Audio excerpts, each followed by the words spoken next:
আকাশ কালো হয়ে যাচ্ছে, দূরে কোথাও বজ্রপাত, সমুদ্রের পানি হঠাৎ ফুলে উঠেছে। তারপরে চারপাশে এক তাণ্ডব, বাতাস, পানি, মৃত্যু আর ধ্বংস। এটা কোনো সিনেমার দৃশ্য নয়, এটা বাস্তব, এটা ঘূর্ণিঝড়। স্বাগতম ক্লাস এক্সট্রিমে।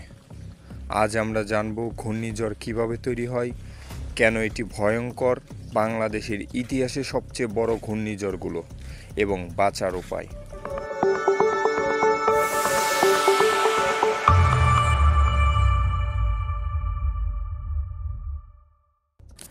ঘূর্ণিঝড় হচ্ছে এক ধরনের প্রাকৃতিক ঘূর্ণিবায়ু যা সমুদ্রে জন্ম নেয় কিন্তু ধ্বংস আনে স্থলভাগে। সমুদ্রের গরম পানি ও বাতাসের চাপে সৃষ্টি হয় বিশাল ঘূর্ণি। বাতাসের গতি হতে পারে ঘন্টায় 200 কিলোমিটার পর্যন্ত।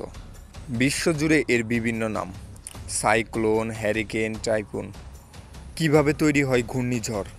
যখন সমুদ্রের উপরিভাগ অত্যন্ত উষ্ণ হয়ে ওঠে, সেই উষ্ণ গরম পানি থেকে বাষ্প হয়ে ওঠে উপরে। বাষ্প উপরে উঠে ঘনীভূত হয়ে শক্তি তৈরি করে। পৃথিবীর ঘূর্ণয়নের ফলে সেই শক্তি ঘূর্ণি আকারে ঘুরতে থাকে। এক সময় তা পরিণত হয় প্রবল ঘূর্ণিঝড়ে। এটা যেন এক প্রাকৃতিক টাইম বোমা, ধীরে ধীরে গড়ে ওঠে এবং হঠাৎ বিস্ফোরণ ঘটে।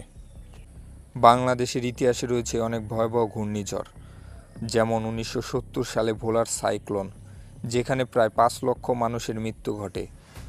2007 সালে সিডর, যেটা গোটা উপকূল অঞ্চলকে করে তছনছ।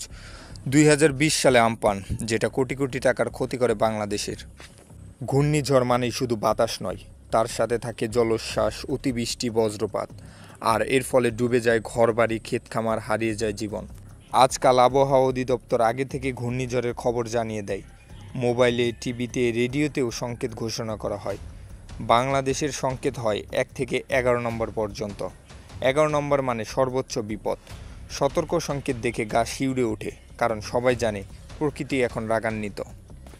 ঘূর্ণিঝড় আসলে আপনি যা করতে পারেন: সরকারি নির্দেশনা মেনে আশ্রয় কেন্দ্রে চলে যান, প্রয়োজনীয় জিনিস সাথে নিন, খাবার, পানি, ঔষধ। মোবাইল চার্জ করে রাখুন, দুর্বল বাড়ি, গাছ, বৈদ্যুতিক খুঁটি থেকে দূরে থাকুন, প্রতিবেশীদেরও সাহায্য করুন। স্মরণে রাখুন, ঘূর্ণিঝড় ভয়ঙ্কর, কিন্তু সচেতনতা হলো আমাদের রক্ষা কবচ।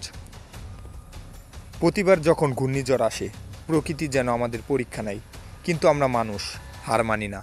আমরা শিখি, প্রস্তুত হই এবং দাঁড়িয়ে থাকি আবার নতুন করে।